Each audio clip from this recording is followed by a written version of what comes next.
کسی قوم کے زندہ قوم کہلانے کی سب سے بڑی دلیل سمجھی جاتی ہے کہ اس کے افراد کے دل انسان دوستی کے بلند ترین جذبات سے معمور ہوں،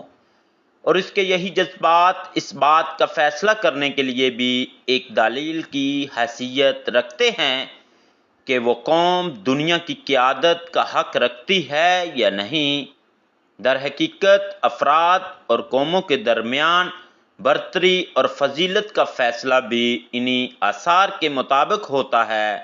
جو وہ اس میدان میں چھوڑتی ہیں۔ اسلام قدرت رکھنے والے ہر شخص کو خیر کی دعوت دیتا ہے، اور یہ دعوت اس طرح کی ہے کہ ایک مالدار، غریب، مزدور، تاجر، ذمہ دار، شاگرد، استاد، عورت، مرد، بوڑھا، اندھا، کمزور بھی نیکی کا کام کر سکتا ہے،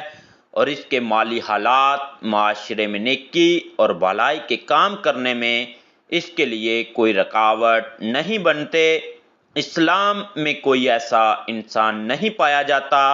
جو کسی نہ کسی طریقے سے بھلائی کا کام نہ کر سکتا ہو۔ ہر انسان اپنی حیثیت کے مطابق خیر و فلاح کے کام کر سکتا ہے۔ مالدار اپنے مال اور اپنے مرتبے کے ذریعے خیر کا کام کرے گا، غریب ہے تو اسے چاہیے کہ وہ یہ کام اپنے ہاتھ، اپنے دل اور اپنی زبان سے کرے۔ حضور صلی اللہ علیہ وآلہ وسلم کے زمانے میں بعض ناداروں نے آپ سے شکایت کی کہ مالدار لوگ نیکی کے میدان میں ان سے آگے بڑھ گئے ہیں، کیونکہ وہ اپنی دولت کو رفاع عامہ اور نیکی کے کاموں میں خرچ کر رہے ہیں، اور ناداروں کے پاس کوئی چیز نہیں ہے جو وہ صدقے میں دیں۔ ان کے سامنے حضور صلی اللہ علیہ وآلہ وسلم نے اس بات کی وضاحت کی کہ نیکی کے کام کا ذریعہ صرف مال ہی نہیں ہے، بلکہ ہر وہ کام بھلائی کا کام اور صدقہ ہے جس سے انسانوں کو فائدہ پہنچے۔ آپ صلی اللہ علیہ وآلہ وسلم نے فرمایا، تم جو ایک دفعہ اللہ کی تسبیح کرتے ہو یہ بھی صدقہ ہے، کسی بلائی کا حکم دینا بھی صدقہ ہے، برائی سے روکنا بھی صدقہ ہے، راستے سے کانٹے وغیرہ تکلیف دینے والی چیز کا ہٹا دینا بھی صدقہ ہے، دو آدمیوں میں صلح کرا دینا بھی صدقہ ہے، اور اگر تم کسی شخص کو اس کی سواری پر چڑھنے میں مدد دو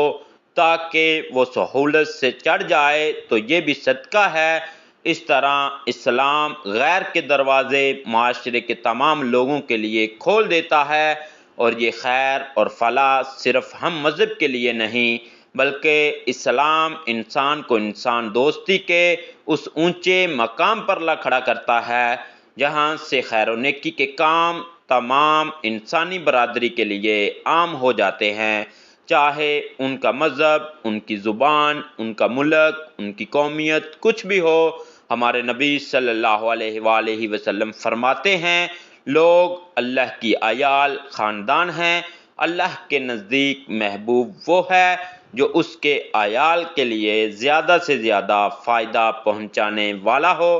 اس لیے نفلی صدقے میں اسلام نے مذہب کی کوئی قید نہیں رکھی۔